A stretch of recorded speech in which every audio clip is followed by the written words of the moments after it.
Son las 9:10 de la mañana, 8:10 en Canarias. Ministro de Defensa, buenos días. Muy buenos días. Pedro Morenés, bienvenido a la SER en una entrevista que ya saben, si quieren, pueden seguir a través de internet, en vídeo, en streaming, en nuestra página web, en cadenaser.com. El ministro acaba de llegar este fin de semana de la India, ha participado en esa misión encabezada por el rey, buscando abrir horizontes económicos. ¿Se vienen con algo en la mano? Ministro, ¿algún acuerdo se ha cerrado? ¿Algún contrato? Bueno, se han cerrado 4 acuerdos a nivel del Estado, a nivel estatal, y luego ha habido una empresa que me permitirá usted que no la cuente porque no estoy autorizado, que ha cerrado también acuerdos para temas de infraestructura allí. Yo creo que la India, cuando se habla de la India, es un concepto, es una palabra pequeña, corta, que para lo que hay detrás, una realidad gigantesca. ¿Sí?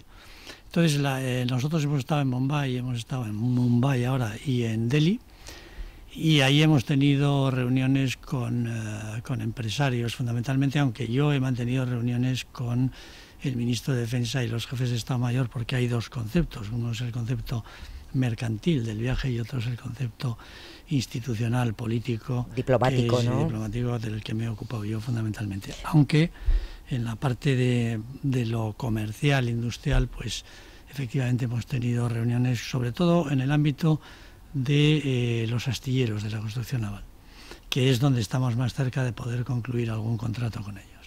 Pues ojalá que así sea. Ministro, vamos a hablar enseguida de las misiones concretas que tiene el ejército español en Afganistán, de lo que puede pasar en Mali, pero déjeme hacer una pregunta así general. ¿Cuál es el sentido de la defensa nacional en el siglo XXI? ¿De qué nos defiende, por ejemplo, el escudo antimisiles? ¿Qué sentido tiene para los españoles esa aportación en el escudo que hacemos en la base de Rota? ¿De qué nos defendemos en el siglo XXI? No, vamos a ver, yo creo que hay que partir de los conceptos, es decir, la seguridad en este siglo XXI, que usted señala bien, es un bien a proteger, a mantener y a mejorar. Es decir, el siglo XXI no es más seguro que el siglo XIX, ni que el siglo XII. Pero probablemente han cambiado los elementos, ¿no?, que generan inseguridad, no son los mismos. No, los elementos que generan, la manera en que la inseguridad se produce es distinta, o podría serlo.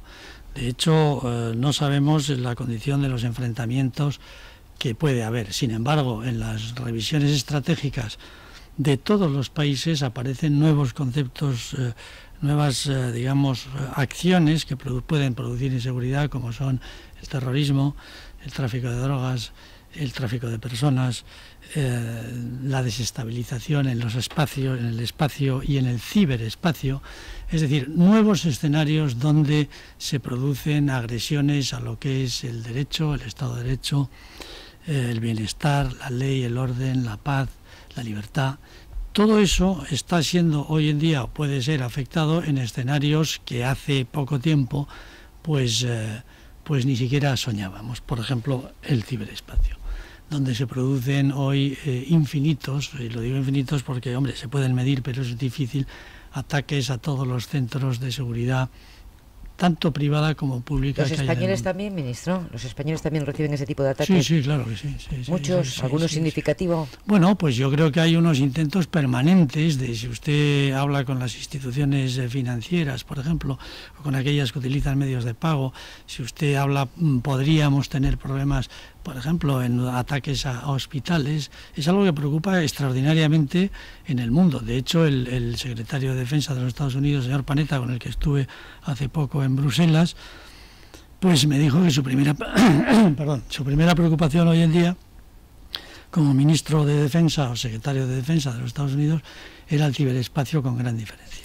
Y habría que destinar recursos ingentes a paliar. Quiero decir, a la pregunta de que la inseguridad existe y que el Estado tiene como primera obligación garantizar la seguridad de sus ciudadanos, a través de la cual luego puede obtenerse el progreso, la libertad, el bienestar. Pero no hay sociedad que progrese, no hay sociedad libre, no hay sociedad de bienestar si no tiene un componente de seguridad, que es el elemento, es el primus vivere. El calendario inicial de retirada de las tropas españolas en Afganistán se acelera mucho. El grueso de los soldados españoles vuelve a casa antes de que termine el año próximo. volvemos porque han mejorado tanto las cosas que efectivamente se puede dar por concluida la misión? Bueno, a mí me gustaría hacer hemos hecho de la necesidad virtud, ministro. No, a mí me gustaría al revés. Yo creo que voy a hacer una pequeña aclaración sobre eso, porque vamos a ver, hay tres pilares donde se basa la posible vuelta de las unidades españolas, de nuestros militares en Afganistán y en cualquier otro sitio, por ejemplo Líbano o la operación Atalanta. La primera es el cumplimiento de la misión. La segunda es el cumplimiento del compromiso con nuestros aliados y la tercera es la garantía de la seguridad de nuestras tropas, tanto de las que vuelven como de las que se quedan. Si se dan esos tres componentes, si se tienen que dar los tres, entonces puede haber un adelanto o el determinado repliegue. ¿Ahora se dan en Afganistán esas tres condiciones? Ahora se ha especulado este fin de semana, que me he enterado cuando estaba en la India, sobre las posibles vueltas de Afganistán. Yo creo que se tienen que dar esas tres condiciones.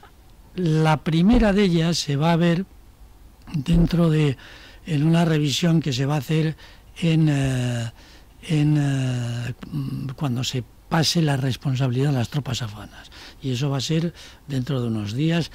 Se va a ver si podemos traspasar esa responsabilidad en la provincia de Bagdis a las tropas afganas. Segundo, tiene que estar eso matizado por una revisión de las capacidades de fuerza que se va a hacer en Kabul, en ISAF, con el nuevo general que va a mandar este asunto, probablemente siga siendo el general Allen, que tienen que decidir, por la segunda de las razones, el compromiso con nuestros aliados, si en estos momentos conviene o no conviene salirse. Y la tercera será que todo, y eso sí que lo estamos preparando bien, que tanto los que permanezcan como los que se vayan lo hagan en condiciones de seguridad, porque sería extraordinariamente irresponsable que en una salida no bien organizada pudiésemos tener algún percance que, gracias a Dios, no hemos tenido hasta el momento.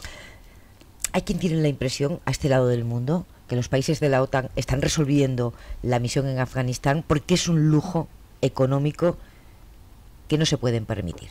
Por ejemplo, sin ir más lejos, nuestra misión el año pasado, si mis datos no son malos, fue de 450 millones de euros. Sí, vamos a ver, tiene dos componentes el asunto. Lo primero, yo le diré que no tengo ninguna sensación de que nosotros estamos tomando decisiones en Afganistán por razones puramente económicas. Cuando dice nosotros, ¿dice España o la OTAN? España. Por razones económicas. Creo que puede haber habido anuncios de otros países aliados que, en función de sus momentos políticos electorales, hayan anunciado algún tipo de repliegue que no estaba ni previsto ni pactado con los aliados y que luego se ha producido de una manera distinta a como se había anunciado. Por lo tanto, esa es la primera cosa. La última reunión que hemos tenido en la OTAN, al revés de lo que se oye en algunos medios de comunicación, hemos constatado que la operación en Afganistán es una operación que está consiguiendo sus objetivos, que es muy duro, porque es muy duro llevar 10 años en un país, pero que se están consiguiendo los objetivos y que en el año 2014 el 95% de la población afgana estará bajo la responsabilidad de las fuerzas de seguridad y de defensa. Sí, le hacía el gesto al ministro, que es muy expresivo hablando y golpeaba la mesa, le hacía el gesto y él respondía inmediatamente. Afgana, ¿no? Entonces quiero, pues esto es lo que... ¿Qué hacemos allí? Pues yo creo que allí hacemos algo importante. Primero, en el concepto de seguridad y sobre todo en la lucha contra el terrorismo, del cual hemos padecido todos unos ataques brutales, toda la sociedad, pues estamos intentando que no haya santuarios terroristas. Segundo, estamos intentando que un pueblo que ha sido sojuzgado permanentemente por varias invasiones y que no tiene conciencia ni siquiera de pertenecer a un Estado, se consolide como un Estado, cosa que garantizaría de una manera muy eficiente la estabilidad mundial en una zona inestable por naturaleza. No hay nada más que ver la historia. Y estamos además tratando de alguna manera, de liberar de una forma de vida a un país que todavía, por ejemplo, tapa la cara de sus mujeres desde los 14 años. Quiero decir que Muchas veces se discute, bueno, pero a ellos no les interesa nada el sistema de derechos y libertades. Pues yo le digo que sí, claro que les interesa. Otra cosa es que la dosis tenga que ser dada de una manera adecuándolo a las raíces que tienen de sus culturas, ¿no? Y a la realidad de un país sin Estado casi prácticamente, claro, ¿no? Claro. Ministro, ¿el Sahel es el nuevo Afganistán? Vamos a intentar que no lo sea. Usted ha dicho que España no mandará tropas a Mali, sino que va a prestar apoyo logístico. Europa no va a mandar tropas a Mali. Ante una eventual misión de la Unión Africana, que España prestaría apoyo logístico. ¿En qué consistiría ese apoyo? Vamos a ver, nosotros todo lo que vamos a hacer es dentro del ámbito europeo, ¿no? Hay un país europeo que históricamente tiene una vinculación grande con ese área que es Francia. Francia ha hablado con Italia, ha hablado con Alemania, ha hablado con el Reino Unido y ha hablado con nosotros, y nos vamos a reunir el 15 de noviembre en París, todos los países que entendemos que el Sahel, que un Sahel inestable, particularmente ahora al norte de Mali, puede tener unas repercusiones preocupantes a la hora de, digamos, entre comillas, exportar acciones terroristas pues a un ámbito que ya está muy cerca. No nos olvidemos que el norte de Mali está a 1000 y pico kilómetros de Algeciras. Es como un agujero negro, ¿no? Estando tan cerca. Exactamente. Entonces y además es inmenso. Ya. Quiero decir que cualquier acción, me decía el ministro alemán, que cualquier acción que Europa pudiese plantearse, el Mali jamás podría ser una acción de combate con nuestras unidades, porque no estamos preparados para estar en ese tipo de zona. Sería más entrenar, ¿no?, a las fuerzas del país. Entrenar, dar apoyo logístico y quizá dar inteligencia. ¿Y España cómo colaboraría ahí? Pues yo creo que nosotros podríamos estar en lo que es el asesoramiento militar y algo en el apoyo logístico. ¿Con cuántos militares, si es que lo tiene en la cabeza? Bueno, ¿O es pronto? Es pronto. ¿Le consta al ministro que el gobierno ha creado una célula de crisis contra la independencia a propósito del debate en Cataluña, como cuenta hoy el diario El Mundo? No me consta. ¿No le consta? Además no está, no está usted, por lo tanto. Quiero decir, claro, es que sería... Bueno, a lo mejor es natural que no esté yo soy el ministro de Defensa. Por eso. Espero que las cosas se solucionen de otra manera. Ya. ¿Qué opina cuando un grupo de eurodiputados pide a Bruselas protección para Cataluña frente a España? No me parece bien. La verdad es que me parece muy triste que se haga eso así, porque Cataluña no se tiene que proteger de España. Es querida por España, está en España, y España y Cataluña son para mí la misma cosa. O cuando la Asociación de Militares pide que se acuse de alta traición a quienes defiendan el independentismo. Mire usted, yo creo que el ministro de Defensa no debe responder por las asociaciones de militares. Yo hoy voy a presidir la creación del Consejo de las Asociaciones en el Ministerio, y creo que cada uno tiene que responder de sus propias ideas. España es un Estado de Derecho, hay una Constitución, hay unas leyes, hay un fiscal general, aquí tenemos un representante de la magistratura que ha dedicado su vida a ello. España es un Estado de Derecho y actuará como un Estado de Derecho. Y cualquier extralimitación de ese Estado de Derecho, sea por unos o por otros, me parece que es ir a la prehistoria otra vez de algo que nos ha costado a todos muchísimos años conseguir. ¿Cómo están las cosas en el estrecho de Gibraltar? Hemos visto episodios de hostigamiento a los pesqueros, está la Guardia Civil haciendo tareas de acompañamiento. ¿El Ministerio de Defensa tiene información, alguna estrategia en esa zona? Bueno, no, el Ministerio de Defensa, esto es un proceso de equilibrio, ¿no? El Ministerio de Defensa no puede responder a la intervención policial digamos, gibraltareña en un tema de conflicto de pesquero, pues porque sería elevar el nivel del conflicto de una manera absolutamente irracional. Yo creo que el ministro del Interior está protegiendo, la Guardia Civil está protegiendo los legítimos derechos de nuestros pescadores. El gobierno de España y el gobierno del Reino Unido han hablado de este asunto, y yo creo que lo que no podemos es tratar de exacerbar un conflicto que tiene digamos, la intensidad que tiene. Tratar de hablar del conflicto de la pesca con el conflicto de la soberanía me parece que es un tema que puede ser muy interesante desde el punto de vista de crear ruido, pero no refleja la realidad. Ministro, hemos llegado hasta aquí sin hablar de recortes, pero ya no podemos pasar sin hablar de recortes. En plena oleada de recortes de gasto público, en una decisión muy criticada por la oposición, el Gobierno le concedió hace pocos meses a Defensa un crédito extraordinario de 1.800 millones para saldar las deudas con las empresas de armamento.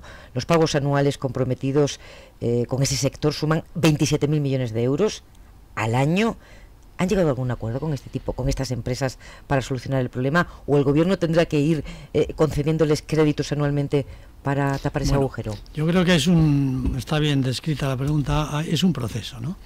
Primero, efectivamente nosotros tenemos, visto el panorama que se nos presenta desde el punto de vista económico en los próximos años, tenemos que renegociar los programas de armamento y material. Y eso supone dos aspectos fundamentales. Digamos, alargar las entregas para suavizar el impacto financiero en los presupuestos de defensa y a veces reducir el número de unidades de cada uno de los programas, ¿no? Cosa que estamos negociando con las industrias. Pero las industrias, y con razón, nos han dicho que para poder hacer eso nosotros tenemos que pagar lo que debemos. Y lo debemos desde el año 2010, 2011 y 2012, ¿no? No podemos pedir a nuestras industrias, que además tienen una repercusión enorme desde el punto de vista de la credibilidad de España, dentro y fuera, fundamentalmente dentro casi 80.000 personas de alto nivel tecnológico trabajan en las industrias de defensa.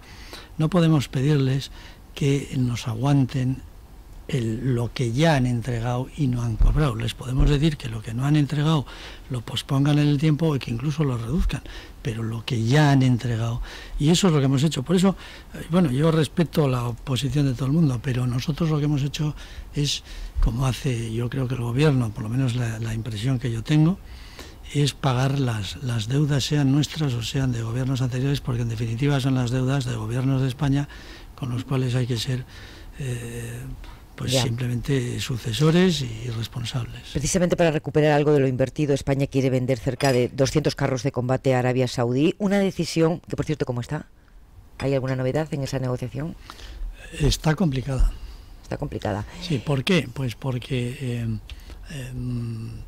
básicamente porque el carro Leopardo es un carro que tiene licencia alemana. Y los alemanes tienen una industria que es Krauss-Maffei, que es la que hace el carro, y claro, si pueden, van a intentar vender el carro ellos directamente. Digo si pueden porque tienen dos problemas. El primer problema es el propio Parlamento alemán, que no es muy partidario, y el segundo problema es el gobierno de Arabia Saudí, que lo que nosotros estamos intentando es que compren el carro a través de nuestra industria en España, es decir, un carro con licencia alemana fabricada en España. Pero nosotros, para conseguir eso, necesitamos dos cosas. Primero, la licencia alemana, y segundo, la dirección del negocio por parte de Arabia Saudí hacia España. Y en eso estamos. Pero además de esa complicación técnica para conseguir el objetivo de venderla, la oposición también critica ese intento. Dicen que es una venta inmoral. Ministro, usted conoce bien la industria del armamento, viene de ese mundo. Todo vale en el mundo de la empresa armamentística. Da igual a quién se le venda un arma, da igual vendérsela a un país democrático que a un sátrapa que sabe que se va a utilizar contra su pueblo. Entiendo por dónde va la pregunta, ¿no? Yo desde luego creo que todo no vale. Por ejemplo, el tráfico ilegítimo de armas no vale. El tráfico ilegal de armas no vale. ¿Venderla a una dictadura que sabe que se va a utilizar contra el pueblo? Vamos a ver. Arabia Saudí... está hablando en general, porque critican a Arabia Saudí y le preguntaba en general, sí. Yo creo que, bueno, pues hablemos en general. Dígame. Para mí, me es igual, o sea, es decir, cualquier país que esté en Naciones Unidas, ¿no?, que respeta, o que por lo menos dice que respeta una carta donde los derechos humanos desde el año 48 son parte de su filosofía esencial, ¿no?, pues, y que es admitido por el resto de los países del mundo como parte de esas Naciones Unidas, pues de alguna manera no es que esté en una situación idónea, ninguno lo estamos, sino que tiende a esa situación. Y yo creo que nosotros, como Francia, como Alemania, como Reino Unido, como Estados Unidos, como China, como Rusia, como todos los países del mundo, pues reconocen que nada es perfecto en política y en el mundo, pero si por lo menos se tiende a que las cosas mejoren, pues es bastante admisible. Y además admisible, digamos, tener una relación con ellos a nivel diplomático, a nivel político, a nivel plurinacional, y es lo que está pasando, y también a nivel comercial. Es complicado el asunto de las armas, porque tiene una connotación, digamos, como agresiva. Tiene porque sirven para matar, básicamente, sí, ¿no? Y sirven para que no te maten también. Sí. Básicamente... No, pero yo le preguntaba en el caso, ministro, en el caso en el que obviamente se venden armas a países que las usan contra su pueblo. Mire, ¿no? Yo, por ejemplo, creo que hay países que tienen embargos de armamento por parte de otros países, por razones que están perfectamente expresadas. Yo creo que los países que lideran el mundo en este momento, desde el punto de vista de los derechos humanos, de la democracia, del Estado de Derecho, tienen una relación con Arabia Saudí porque consideran que dentro de una manera de entender la historia y la política de ese país tienden hacia una incorporación de valores que son los valores que en el fondo todos querríamos compartir en el mundo. Ministro de Defensa Pedro Morenés, le agradezco mucho que haya venido a la cadena SER a hablar de la política de seguridad y defensa de España. Buenos días. Muchísimas gracias.